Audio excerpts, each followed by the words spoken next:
जहां आपातकाल की 50वीं बरसी आज मनाई जाएगी। बीजेपी संविधान हत्या दिवस के तौर पर इसे मनाएगी। इमरजेंसी के काले अध्याय का दिन याद किया जाएगा।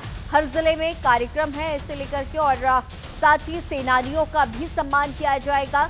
तो आज बीजेपी आपातकाल की 50वीं बरसी पर संविधान हत्या दिवस के तौर पर इसे मनाने वाली है। इसमें हर जिले में कार्यक्रम होंगे और सेनानियों का सम्मान होगा। इन आयोजनों में केंद्र और राज्य के वरिष्ठ नेता, केंद्रीय मंत्री, सांसद और विधायक शामिल होंगे। 25 जून 1975 को देश में आपातकाल लगाया गया था। इसकी घोषणा तत्कालीन प्रधानमंत्री इंदिरा गांधी ने की थी, जिसका काफी विरोध हुआ था। आपातकाल को लेकर बीजेपी देशव्यापी कार्यक्रम करने जा रही है। पार्टी देश भर में इस दिन को संविधान हत्या दिवस के रूप में मनाएगी। तो ये बड़ी खबर, इमरजेंसी के काले अध्याय को आज बीजेपी याद करने जा रही है। आपातकाल की 50वीं बरसी आज मनाने वाली है बीजेपी।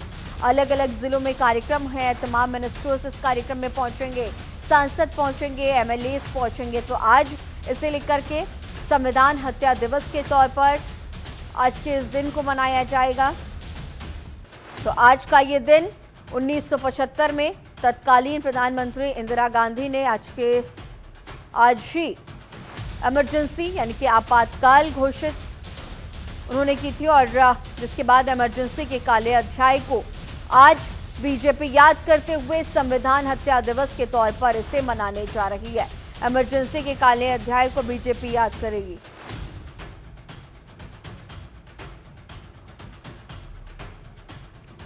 तो अब ऐसे में लगातार तमाम लीडर्स के भी स्टेटमेंट सामने आए। सीएम योगी ने कहा कि आज भारतीय लोकतंत्र का काला दिवस है। आज के दिन कांग्रेस ने इमरजेंसी लगाई थी।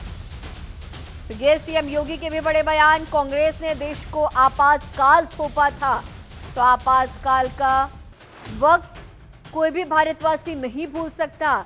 आपातकाल के अब 50 साल पूरे होने पर इसे संविधान हत्या दिवस के तौर पर बीजेपी मनाने जा रही है। देश भर में संविधान हत्या दिवस के तौर पर इसे बीजेपी मनाएगी। जिले और बूथ स्तर पर तमाम कार्यक्रम भी आयोजित किए गए हैं। हर जिले में कार्यक्रम होंगे, सेनानियों का सम्मान किया जाएगा। आज आपातकाल के 50 साल पूरे हो रहे हैं। पीएम मोदी ने वहीं इस पर कहा कि आपातकाल में मौलिक अधिकार छीने गए।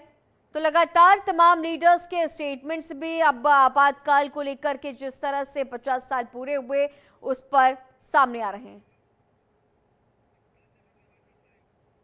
और इसी खबर पर और भी ज्यादा जानकारी के साथ हमारी सहयोगी आंचल हमारे साथ लाइव मौजूद है। आंचल, आज का ये दिन 1975 में जब आपातकाल पूरे देश भर में घोषित किया गया था, और अब आज इसे बीजेपी संविधान हत्या दिवस के तौर पर मनाने जा रही है। पूरे देश में जिला स्तर पर, बूथ स्तर पर तमाम कार्यक्रम होंगे। इस पर और भी क्या कुछ अहम अपडेट?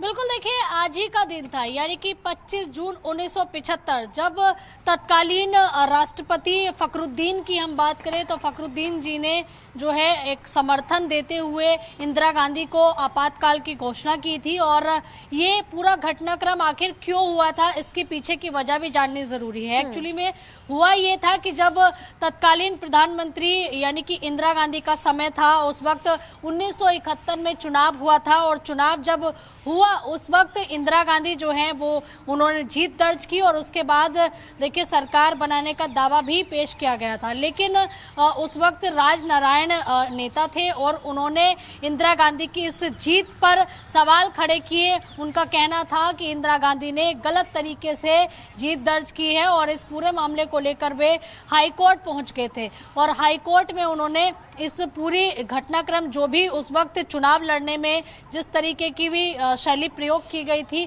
उसका पूरा वर्णन दिया था। उसके बाद से देखिए जब कोर्ट में मामला गया तो कोर्ट ने चुनाव निरस्त कर दिया, और इससे कहीं ना कहीं देखिए उस वक्त इंदिरा गांधी ने ये फैसला लिया, और जो फखरुद्दीन थे राष्ट्रपति, उनसे आपातकाल की घोषणा करवाई गई थी। और 25 जून 1975 में आपातकाल की घोषणा कर दी गई, जिसमें आपातकाल का मतलब ये होता है कि मौलिक अधिकार लोगों के छीन लिए जाना, और साथ ही देखिए अभिव्यक्ति की आज़ादी छीन लिए जाना। तो इस तरीके से लोग जो है वो काफ़ी परेशान हो गए थे, लोगों को बोलने की बिल्कुल भी आज़ादी नहीं थी और हालात ये थे कि जेलों में इतनी बड़ी संख्या में लोगों को जेल भेजा जा रहा था, जो भी आवाज़ उठा रहा था। इसके बाद जेल के अंदर भी जेलों में जगह कम पड़ गई थी, लोग इतनी बड़ी संख्या में आपातकाल में जेल गए थे। चाहे लाल कृष्ण आडवाणी की हम बात करें, इस तरीके के जो बड़े बड़े नेता थे वो भी जेल गए थे। इसके साथ ही देखिए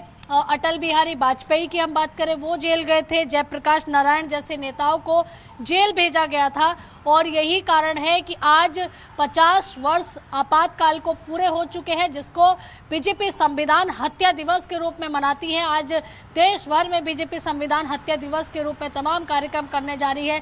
दिल्ली में जगह जगह पर होर्डिंग पोस्टर लगाए गए हैं, दिल्ली में कई कार्यक्रम आयोजित किए गए हैं और आज के दिन को काला दिवस के रूप में मनाया जा रहा है।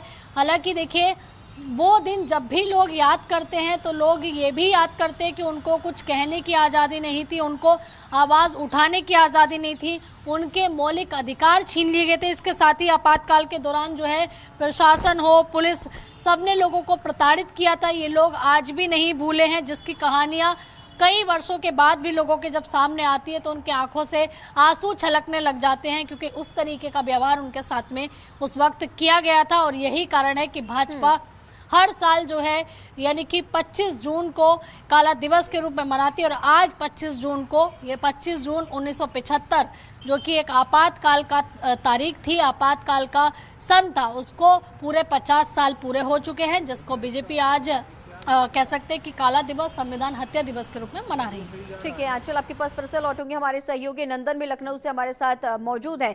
नंदन, आज जो संविधान हत्या दिवस के तौर पर इस आपातकाल को, जो कि 50 साल अब पूरे हो चुके हैं, उसे बीजेपी मनाने जा रही है। आपातकाल का जिस तरह से जिक्र आंचल अभी अभी कर भी रही थी, और एक वक्त पूरे भारतवासी आपातकाल को कभी भी नहीं भूल सकते। उनके जहन में आपातकाल का वो वक्त जरूर उनके जो दादा परदादा थे, जो आज के युग के जो लोग हैं, वो भी बताते रहे होंगे। साथ ही साथ आज उत्तर प्रदेश में भी इसे लेकर के तमाम तरह के कार्यक्रम होने हैं। सीएम योगी आदित्यनाथ के भी आपातकाल को लेकर के तमाम स्टेटमेंट सामने आ रहे हैं कि किस तरह से कार्यक्रम होंगे जिले स्तर पर और बूथ स्तर पर, इसे लेकर के भी जानकारी साझा करें नंदन। बिल्कुल, देखिए आपको बता दें कि 1975 का वो समय जब 21 महीने का आपातकाल लगाया गया था और 21 महीने के आपातकाल में वो परिस्थिति देखी थी लोगों ने, जिसका वो उन्होंने कल्पना नहीं की थी।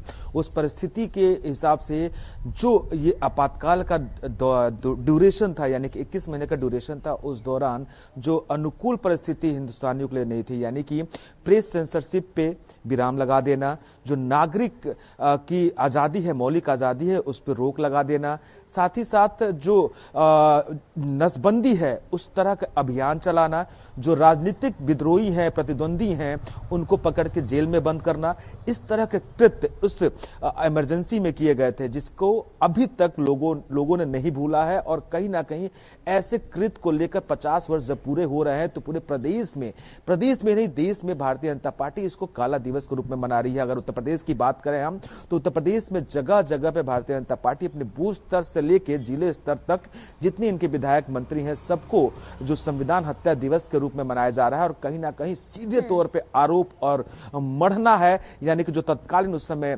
प्रधानमंत्री इंदिरा गांधी थी, जो तत्कालीन राष्ट्रपति से उन्होंने ये फैसला का अनाउंस करवाया था, यानी कि तो उस समय फखरुद्दीन अली अहमद साहब ने किया था अनाउंस, तो उस समय का ये जो दृश्य था आज के समय में ये प्रदर्शित करिए भारतीय जनता पार्टी की क्या परिस्थिति रही होगी, कौन कौन से लोग किन किन सिचुएशन से गुजरे होंगे। ये इस वजह से आज 50 वर्ष पूरे होने पे ये मनाया जा रहा है कि संविधान हत्या दिवस के रूप में। और निश्चित तौर पर उत्तर प्रदेश के मुख्यमंत्री हर कार्यक्रम में सम्मिलित होंगे। लखनऊ में भी कार्यक्रम है, प्रदेश के कई जिलों में कार्यक्रम है, हर जिले में कार्यक्रम है। जो इनके बूथ स्तर का कार्यकर्ता सभी संविधान हत्या दिवस के रूप में मना रहे हैं। और निश्चित तौर पर उनका कहना है कि ये काला अध्याय जो देश के साथ जुड़ा है वो कभी खत्म नहीं हो सकता है। जी